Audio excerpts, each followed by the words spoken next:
How to connect your Yunzii keyboard Bluetooth.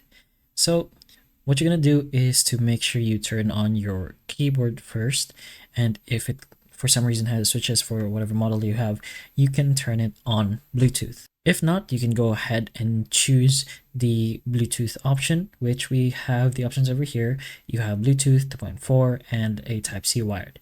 So for Bluetooth, it's usually FN, FN1, FN2, or FN3.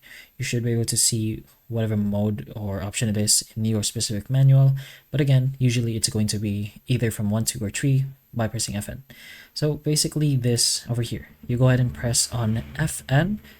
While pressing FN, you press on 1, and then you should be able to see a indicator light that it is going for a Bluetooth, or it means it is in pairing mode. So once you are in pairing mode, you can just go ahead inside your settings on whatever device you're going for.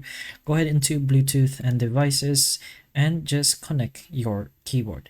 You can go ahead and press on add devices if you like. Go ahead and enter Bluetooth and it should appear here as long as it's still on the pairing mode. So that's pretty much it. Once it says it's connected, of course it's gonna be connected. So hopefully this video helps. If it can, please like and subscribe for more videos like this, and that's all.